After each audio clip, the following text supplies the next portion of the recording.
একই দিনে তাদের ধর্মীয় অনুষ্ঠানাদি যাতে পালন করতে পারে সেই লক্ষ্যে কোরআন সুন্নাহ ইজমা কিয়াসের ভিত্তিতে এতক্ষণ পর্যন্ত এই সাংবাদিক সম্মেলনে এই সংগঠনের সভাপতি, মহাসচিব এবং বিদগ্ধ উলামায়ে কেরাম বক্তব্য রেখেছেন। মূল প্রতিপাদ্য বিষয়টি ছিল যে চাঁদ হেলাল যদি পৃথিবীর কোনো একটি জায়গায় উদিত হয়েছে প্রমাণিত হয়, তাহলে মুসলিম উম্মার দায়িত্ব হলো সেই সংবাদটি গ্রহণ করে তাদের ধর্মীয় অনুষ্ঠানাদি পালন করা।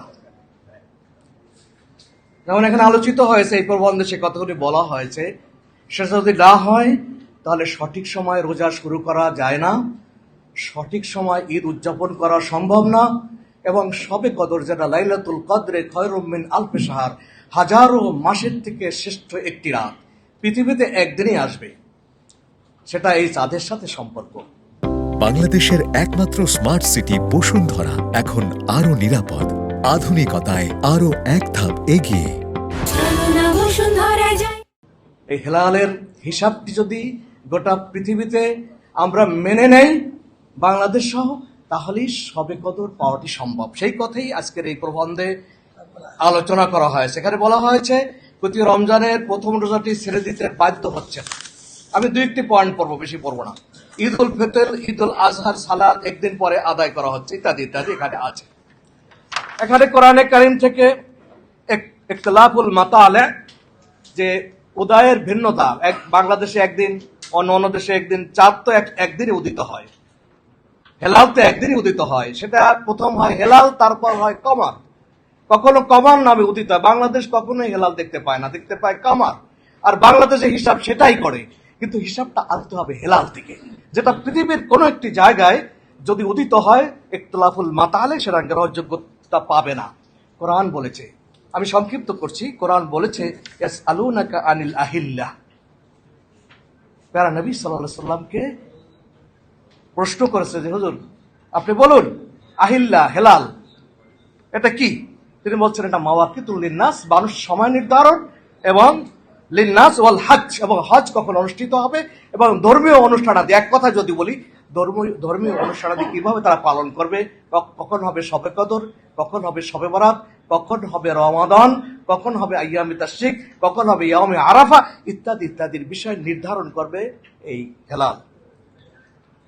সাংবাদিক ভাইরা, এখানে হাদিস শরীফে অনেক কথা বলা আছে, শুধু একটি হাদিস আমি পড়ি, আমার যেহেতু একটা প্রবন্ধ, সেটার ভিতরে বলা আছে আন আবি হুরায়রা রাদিয়াল্লাহু তাআলা আনহু আন্না নবী সাল্লাল্লাহু আলাইহি ওয়াসাল্লাম قال الصوم يوم تصومون والفطر يوم تفطرون والأضحى يوم تضحون ইত্যাদি ইত্যাদি কথা এখানে বলা আছে। যে রোজা হবে, রোজার সময় রোজা যখন রাখবে সবাই একসাথে রাখবে, একই দিনে রাখবে, ইফতার করবে একই সময়, কোরবানি করবে একই সময়, ইত্যাদি ইত্যাদি বলা আছে। ইত্যাদি ইত্যাদি অনেক হাদিসের রেফারেন্স যেখানে আছে, আপনার ধৈর্যচ্যুতি ঘটবে, সে কারণে আমি আর একটাও আমি পড়বো না।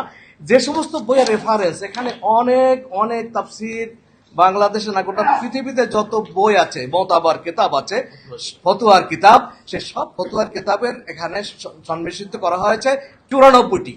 এখানে সর্বশেষ ওয়াইসি ফিক একাডেমি সর্বশেষ, আর সর্বপ্রথম যেটা এতক্ষণ আলোচনা হয়েছে, সর্বপ্রথম আল কোরআন কালামুল্লাহ দিয়ে শুরু হয়েছে, আর সর্বশেষ করা হয়েছে, শেষ হয়েছে একদম ওয়াইসি ফিক একাডেমি। এর ভিতরে অনেক কিছু আছে, ফিকুল সুন্নাহ আছে, তরিকুল ইসলাম আছে, ফিকুল হানাফি, আল ফিকুল হানাফি আল মাসাইল, ইত্যাদি ইত্যাদি আছে।